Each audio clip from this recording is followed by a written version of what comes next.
Hola! Hi everyone, this is May and welcome to my YouTube channel. Coming from the hectic city of La Paz, I took an overnight bus to Uyuni for about 9 to 10 hours, leaving at 8 in the evening. It was quite a comfortable journey, having comfortable reclining seats with heating system and blanket on each seat, and most importantly, Wi-Fi. Kidding. Most of the travelers prefer to go to Uyuni by bus as it's relatively low cost for approximately $40. There were few stops for toilet and food, but the bus itself has its own. At 6 in the morning, the bus arrived at the center and the travel agency representative that I rebooked was waiting. We were all waiting for a long time in one canteen. There we had some breakfast and took the chance to also freshen up ourselves. We were all so tired and exhausted already. Finally, after 3 hours, we proceeded to the office of the agency we belong. They divided us into 5 cars, 4 to 5 persons in each. Here we were with our tour guide Abel from Quechua Connection tour operator, orienting our 3-day adventure in the town of Uyuni. It is located 241 kilometers far from Potosi city. This rusty train lies abandoned at the train cemetery in Uyuni, where you can see a collection of 19th century locomotives that have been abandoned and left to rust on the edge of town. This was the distribution hub for the trains carrying minerals on the way to the Pacific Ocean ports. Second stop is at the souvenir village, where they have some souvenirs made of salt in the shape of the Dakar Rally symbol. This large salt sculpture commemorates the arrival of the Dakar Rally in 2014 in Uyuni.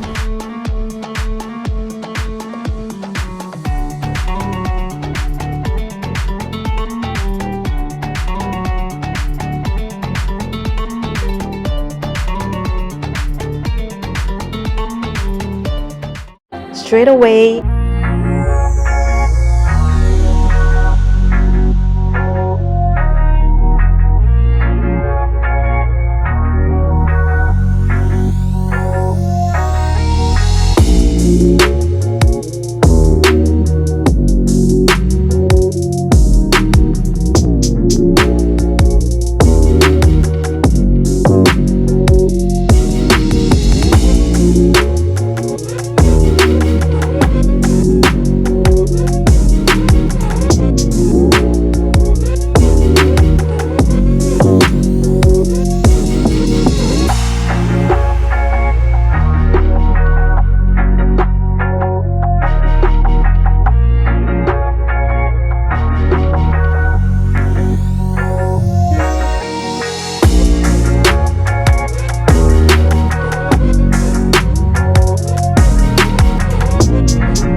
that it rained the day before I came, so I was able to see the unbelievable mirror effect given that I went there that period.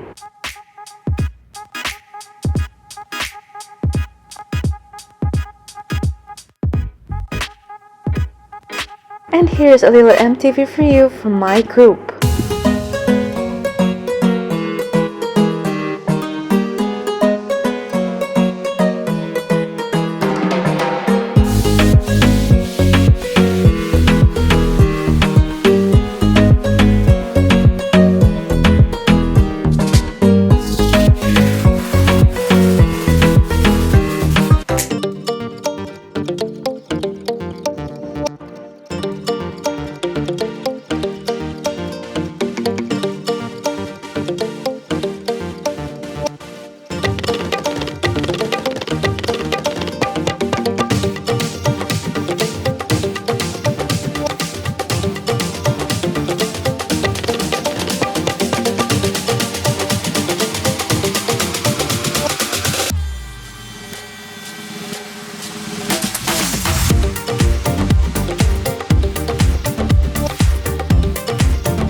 small shop that educates different types and production of quinoa. Don't you know that there are more than 100 types of quinoa? The most commercialized types of it are white, red, and black quinoa. Bolivia is one of its two biggest producers and exporters.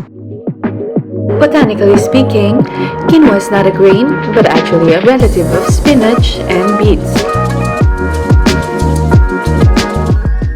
Before we call it a day, we waited to see the magnificent sunset before we headed to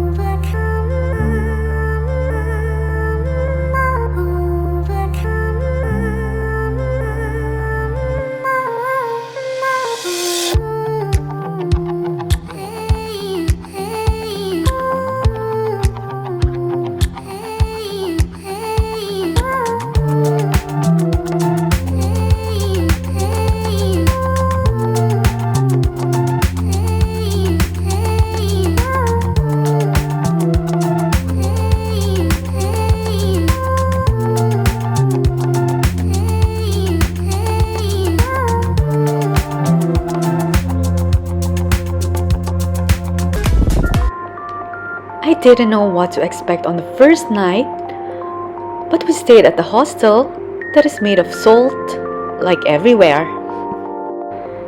Now it's time to take a shower, socialize, have dinner, and have a good sleep for tomorrow.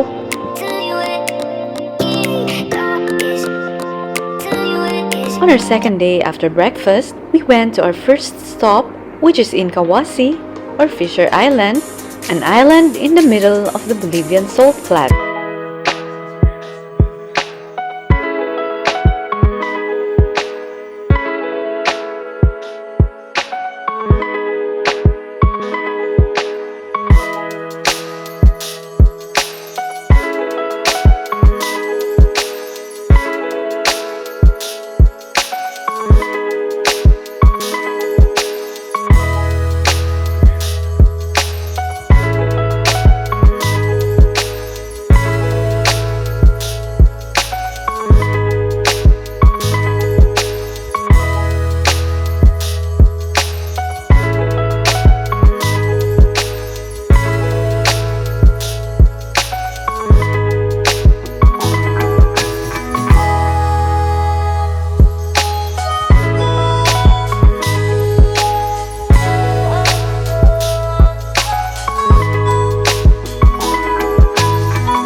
The vibrant colored lakes. Are you ready to see them? The Laguna Colorada, also known as the Color Lagoon, is a shallow salt lake lies in southwest Bolivia and on the border of Chile. It contains Brock's Island, whose white color contrasts with the reddish color of its water, which is caused by red cementation and pigmentation of these algae.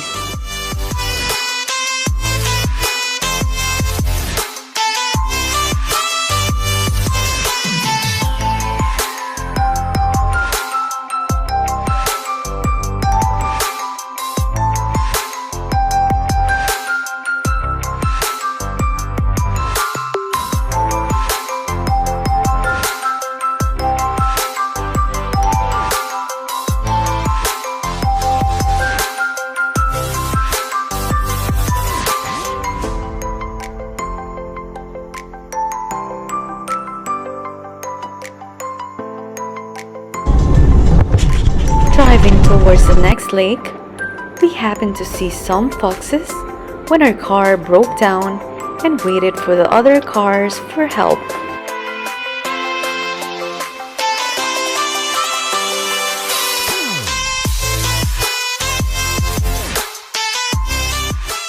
The wonderful colored hills can be seen more from the Chile side. It was also the chance to capture some photos with Cerro de los Siete Colores, or as the English translation would be the Hill of Seven Colors, that is in my background.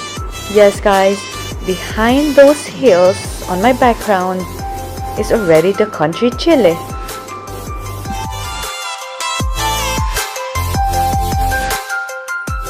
The last stop for today is the Laguna Verde, or the Green Lake, that is no wonder often named as one of the most beautiful destinations in Bolivia because of its amazing emerald green mineral salt lake. Adding to its background is the Licancabur stratovolcano on the border between Bolivia and Chile at the Atacama Desert, and that volcano is still active.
Buenos dias, everyone! Today is the last day of the trip. What a lovely morning, waking up and watching the Andean flamingos, being the rarest flamingo species in the world, here at the Eduardo Avaroa National Reserve. It's just fun of our hostel while waiting for the breakfast to be served by the hospitable guides.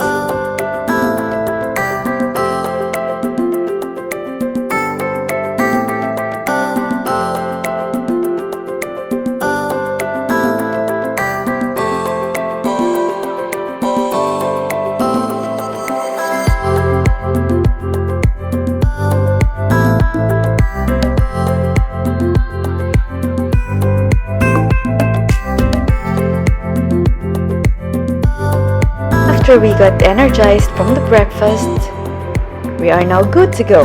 First stop was at the El Geyser Sol de Mañana. I felt like I've just landed on planet Mars when I reached there. Pitch red rocks and boiling mud doubling on the ground. This was what we saw as we made this incredible stop at an altitude of 4,900 meters.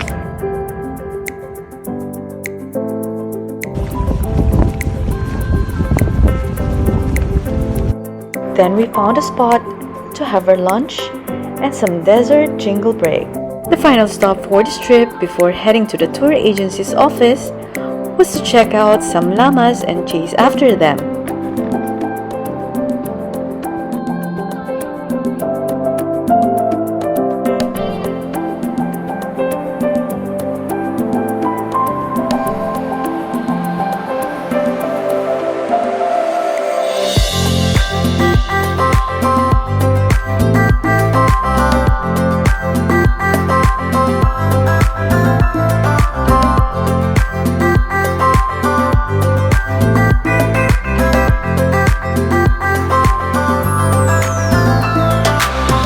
The hotel is therefore an ideal venue for meditating on the significance of this typical desert.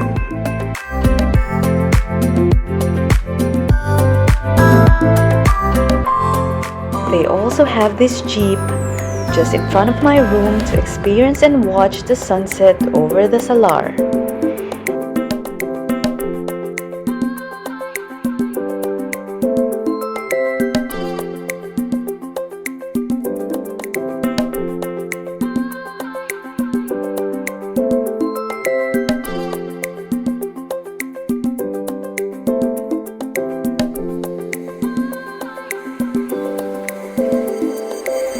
It was one of the most beautiful sunsets I have ever witnessed, and like a picture frame.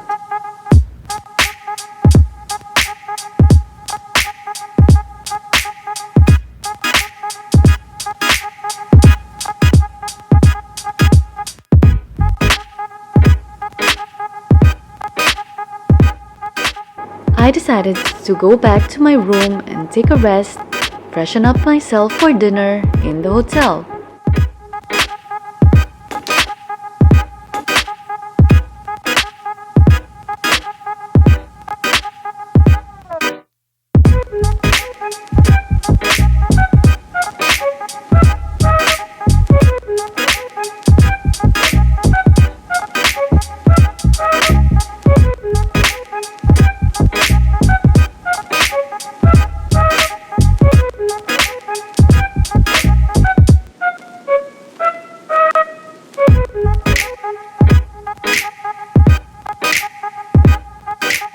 On the last day before my flight to the next destination, I decided to one more time bike around Salar de Uyuni for the last time.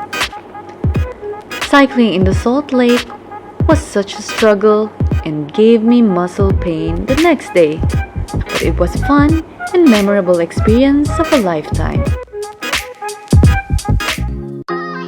This trip to Uyuni will always remind me how amazing our earth is, how lucky Bolivians are living in this country, and I will always be thankful and grateful to have visited this rich in nature and wonderful place in South America.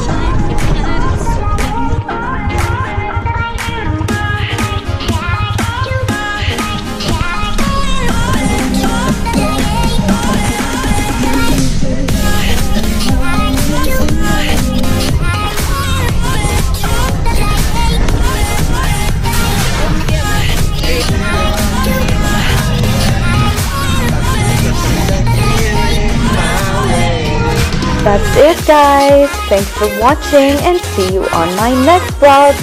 Bye!